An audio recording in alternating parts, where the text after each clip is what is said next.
यदि छद्मवेश रैंकिंग होती तो ये आदमी सूची में होता। हाथों को रंगने के बाद वे पेड़ के तने के साथ पूरी तरह मिल जाते हैं। वे पत्थरों की दरारों में भी छिप सकते हैं। यह सब भूख खेल में भाग लेने के लिए है। सभी प्रतियोगी तैयार खड़े हैं। मैदान के केंद्र में आपूर्ति और हथियार रखे गए हैं और अरबों दर्शक इस लाइव प्रसारण को देख रहे हैं। अगले 10 दिनों में या तो तुम मरोगे या मैं। उलटी गिनती समाप्त होते ही लोग मैदान के केंद्र की ओर दौड़ते हैं। छोटी मई ने देखा कि हथियार पाने वाले प्रतियोगी लड़ाई करने लगे हैं। उसने एक बैग उठाया और जंगल की ओर भागी। वहाँ किसी से टकरा गई। दोनों लड़ना नहीं चाहते थे, इसलिए अलग अलग दिशाओं में भाग गए। सुरक्षित स्थान पर पहुंचकर छोटी मई ने बैग की जांच की। उसमें खाना नहीं था, केवल कुछ साधारण बाहरी सामान और एक छुरा था। आकाश में तोप की आवाज गूंजने लगी। एक आवाज एक श्रद्धांजलि की मौत का संकेत थी और यह 12 बार गूंजने के बाद रुकी। खेल के पहले दिन आधे लोग मर चुके थे। आगे की प्रतिस्पर्धा और भी क्रूर होगी। छोटी मई ने दूसरों से बचने का प्रयास किया और अपनी जंगल में जीवित रहने की कौशल से जाल बनाया। भूख लगने पर वह जंगली खरगोश पकड़कर खा लेता, प्यास लगने पर नदी का पानी पीता और थक जाने पर पेड़ से बंधकर आराम करता। हर जगह छिपे हुए कैमरे लगे थे और प्रतियोगियों की हर गतिविधि लाइव प्रसारित की जा रही थी। एक चीख ने छोटी मई को जगा दी। उसने पाया कि कुछ लोग गठबंधन बना रहे हैं और उनका लक्ष्य वही है जिसका स्कोर सबसे अधिक है। पीठ को भी उन्होंने शामिल किया। छोटी मई मैदान दौड़ता रहा। दर्शक देखना चाहते हैं कि वे लड़ते हैं। जियाओमी भाग सकती थी।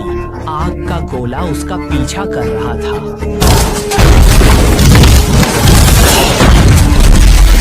पेड़ों से राह में बांधा। शिव मई को नदी में कूदना पड़ा। उसी समय गठबंधन टीम ने उसे देख लिया। वे भेड़ियों की तरह उसका पीछा करने लगे। मई की टांग में चोट लग गई, इसलिए वह बड़े पेड़ पर चढ़कर छिप गई। लोग पेड़ पर नहीं चढ़ सकते, तीर निशाने पर नहीं। पीठ ने सबको पेड़ नीचे इंतजार करने का सुझाव दिया। मैदान बाहर मेंटर ने संबंधों द्वारा मई के लिए वोट खींचे। सप्लाई पैकेज मई के हाथ आ गिरा, जिसमें घाव को ठीक करने वाली औषधि थी। अगले दिन मई का घाव ठीक हो गया। तभी छोटे यूनशियांग पेड़ छोटी पर दिखाई दिए। मई को कहा वह पास मधुमक्खी छत्ते से बच सकती है, इसीलिए मई ने जहरीली मधुमक्खियों के डंक सहते हुए छोटे चाकू से धीरे डाल को काट दिया और मधुमक्खी का छत्ता गिरा। परिवर्तित हथियारी मधुमक्खियां बाहर निकली और पेड़ नीचे इधर उधर भाग सकते थे। धीमी गति से भागने वाली सुनहरे बालों वाली लड़की हथियारी मधुमक्खियों से घिर गई। छोटी मई पहुंची, वह पहचान में नहीं थी। मई ने धनुष बाण उठाया और जाने लगी, लेकिन मधुमक्खियों के जहर से बेहोश हो गई। जब वह जागी 2 दिन बीत चुके थे। उसके घाव पर जड़ी बूटी थी और हथियार पास थे। छोटे यूनशियांग ने उसे बचाया था। दोनों ने भोजन के बाद संसाधन चुराने का निर्णय लिया। यूनशियांग ने आग जलाकर ध्यान आकर्षित किया, जिससे एक व्यक्ति सामग्री की रखवाली कर रहा था। जियाओमी ने अवसर देखा, लेकिन कोई और पहले पहुंच गया। एक लड़की ने आपूर्ति धीरे से चुराया। छोटी मई को पता चला कि आपूर्ति के चारों ओर बम थे। छोटी मई को मौका मिला। उसने सेफ शूट कर बम विस्फोट करने का निर्णय लिया, लेकिन बम इतना था कि उसने आपूर्ति को भी धूल में मिला।